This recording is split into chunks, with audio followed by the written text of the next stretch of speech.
Après avoir entendu hier et aujourd'hui, durant des interventions précédentes, énoncer dans le détail les sources conservées dans les archives françaises concernant la Première Guerre mondiale, je commencerai avec mon bref exposé de présentation des archives hors de la France. L'histoire internationale, tant bilatérale que multilatérale, se reflète dans les dossiers des ministères des Affaires étrangères. En Allemagne, ces dossiers sont conservés aux archives politiques du ministère fédéral des Affaires étrangères à Berlin. Avant de parler des fonds proprement dits, j'aimerais vous donner un bref aperçu de notre histoire. La naissance des archives politiques du ministère des Affaires étrangères est étroitement liée à la fin de la Première Guerre mondiale, même si la transmission archivistique remonte bien plus loin dans le temps.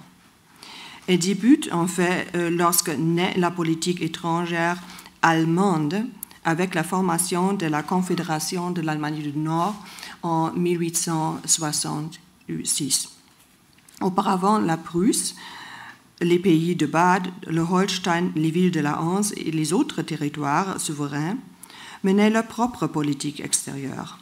Les documents s'y rapportant sont conservés aujourd'hui dans les archives des différents Länder. Le 3 août 1920, les archives politiques de Berlin débutent leurs activités comme archives principales du ministère des Affaires étrangères, mais elles ne seront nommées archives politiques, comme aujourd'hui, qu'en 1924. À cette époque, les fonds comprennent les dossiers datant de la Confédération de l'Allemagne du Nord et de l'Empire allemand. Il est alors convenu avec les archives secrètes de Prusse, installées à Berlin-Dahlem, de garder sur place les dossiers clos avant le 31 décembre 1866 et de conserver aux archives politiques du ministère des Affaires étrangères les dossiers constitués plus tard.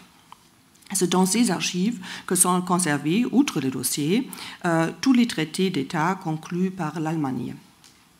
Vers la fin de la Seconde Guerre mondiale, les dossiers des archives politiques sont emportés hors de Berlin et disséminés aux quatre coins du monde. Ceux qui ont resté dans la zone d'occupation soviétique sont acheminés pour la plupart via l'Union soviétique vers Merseburg, où se trouvent les archives nationales centrales de la République démocratique allemande. Ils ne réintégrant les archives politiques que lors de l'établissement de l'unité allemande. Quelques dossiers transférés à Moscou s'y trouvent aujourd'hui là, je suppose.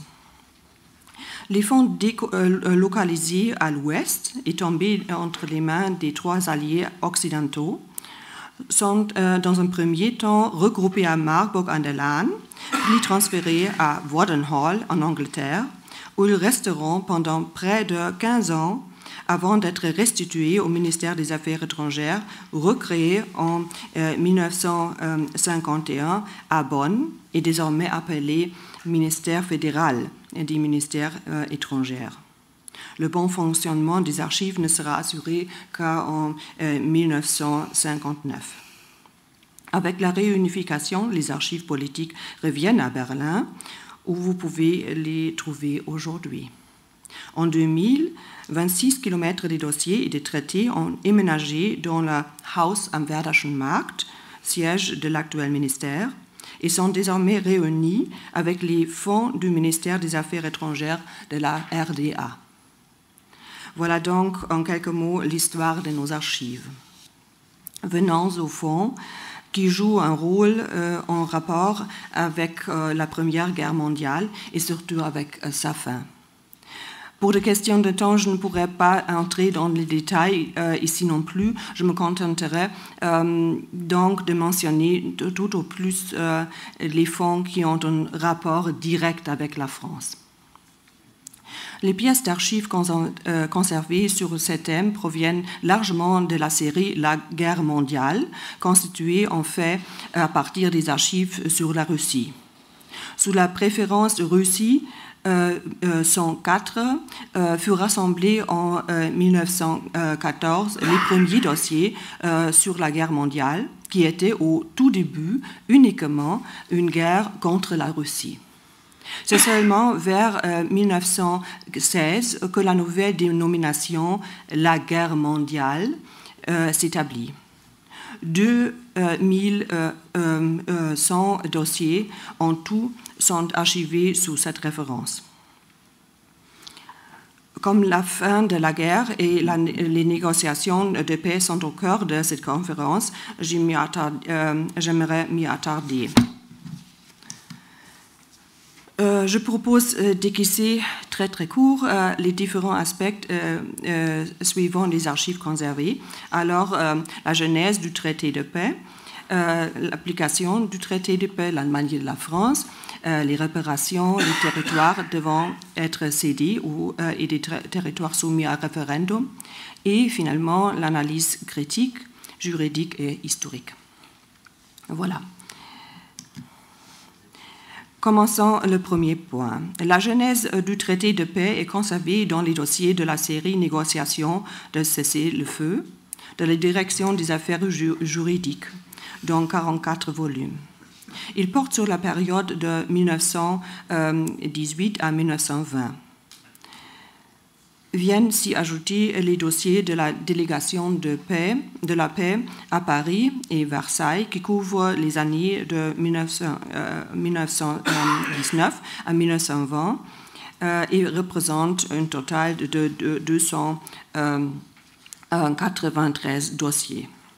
Le bureau de négociation de paix à Berlin et la direction pour la paix du ministère des Affaires étrangères regroupent le plus grand nombre des documents, soit 729 volumes datant de 1919 à 1920, l'ensemble sur 12 mètres de rayonnage. Outre ces fonds centraux provenant de l'administration du ministère des Affaires étrangères, il y a bien entendu aussi les responsables qui ont laissé de leur côté les dossiers personnels susceptibles de constituer un précieux complément aux documents d'archives officiels. On songera ici aux dossiers personnels des acteurs tels que le dossier Simon ou les dossiers du sous-secrétaire d'État Helmut Töpfer. Dans ce contexte, on mentionnera également les documents légués par voie de succession, étant donné que dans les papiers légués par exemple de Ulrich Graf von Brockdorff-Rantzau, Otto Göpfert ou Edgar Haniel von Hahnhausen.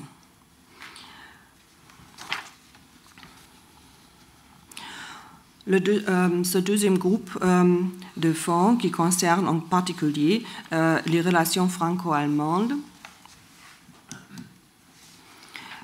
Après la conclusion du traité de Versailles est constitué essentiellement des dossiers de la direction France, avec des séries traités de Versailles, Alsace-Lorraine, nouveaux territoires occupés. On attirera l'attention en particulier sur la série Rhénanie occupée, qui documente de façon détaillée en 411 volumes la situation qui régnait dans cette région en 1920 à 1923.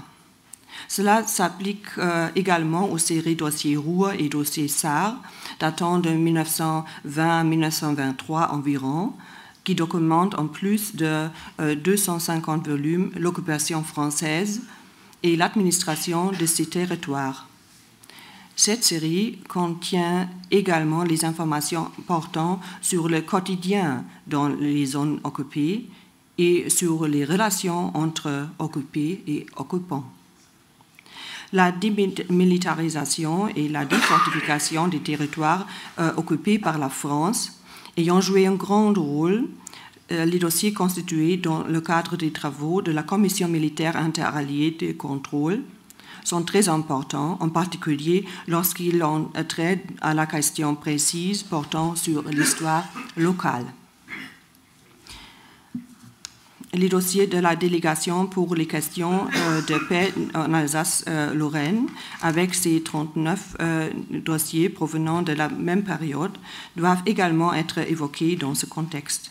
Et puis les dossiers personnels doivent aussi être pris en compte pour ce qui concerne cette question d'application du traité de Versailles.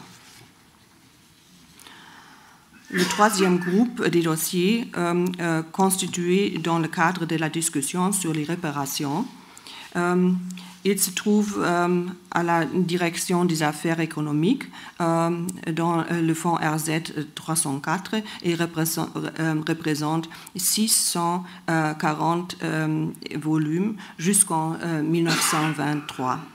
Cette série se poursuit bien sûr au-delà de cette date. Ces dossiers sont complétés par des documents d'archives des délégations de Spa, Bruxelles, Londres et Cannes.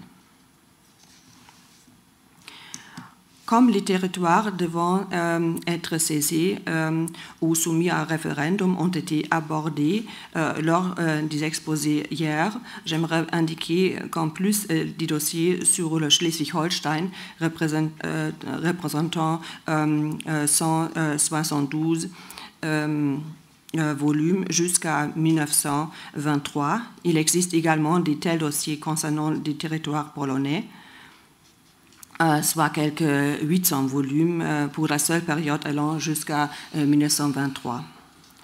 Les territoires polonais soumis à référendum font l'objet d'une série proprement intitulée « Dossier pays » sur les territoires soumis à référendum.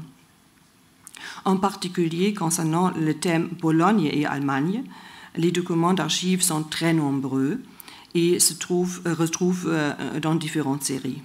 Des séries particulières ont également été constituées pour des autres territoires soumis à référendum tels que Marienwerder, Allenstein, Danzig, Memel et Oberschlesien, la Haute-Silésie. Le dernier chapitre, l'analyse de la Première Guerre mondiale, joue un rôle tout à fait exceptionnel pour les archives politiques du ministère des Affaires étrangères, car c'est en fait de cette mission que résulte leur création. Les archives de la division culpabilité, c'est ainsi que se nommait cette cellule de l'origine, sont en effet le fond essentiel à partir duquel ont été constituées des archives complètes. Cette division se consacrait au premier lieu à la collecte et à la sécurisation des documents de l'administration susceptibles de renseigner sur le début de la guerre. Sa mission dépassait néanmoins largement la collecte, car on avait envisagé dès le départ de préparer une édition des documents afin que la recherche historique et le public intéressé puissent se faire eux-mêmes une idée de la question de la culpabilité de la guerre qui venait de se terminer. Cette édition de Karl Kautsky est en même temps le début des activités éditoriales des archives politiques du ministère des Affaires étrangères, un travail qui se poursuit à l'heure actuelle à un autre niveau scientifique et organisationnel, bien sûr. Je pense pouvoir éviter de vous présenter toutes les séries éditoriales, car je suis certaine que les historiens et les archivistes qui s'intéressent à cette époque possèdent certaines de ces éditions dans leur propre bibliothèque. Cependant, il est important de dire qu'une édition va, bien entendu, toujours de pair avec une sélection des documents. Cette sélection s'effectue en général sous un certain aspect qui se présente dans la préface, mais qui souhaite poser un égard non biaisé sur les sources ne peut pas contourner une recherche dans les archives, ne serait-ce pour pouvoir considérer l'intégralité des documents disponibles et avoir l'impression de ne rien avoir oublié.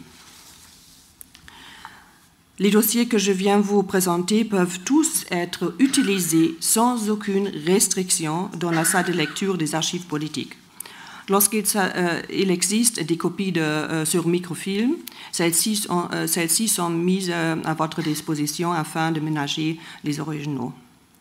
Nous sommes justement en train de terminer ce jour-ci un vaste projet de numérisation qui a duré 3 ans et nous a aidé à obtenir 17 millions de documents numérisés qui doivent servir de copies de sauvegarde de nos principaux traités et dossiers. Après avoir terminé le traitement de cette rétronumérisation des documents papier, il est prévu de rendre les copies numériques accessibles au public, et c'est en deux étapes. Dans un premier temps, nous fournirons les documents numérisés en salle de lecture.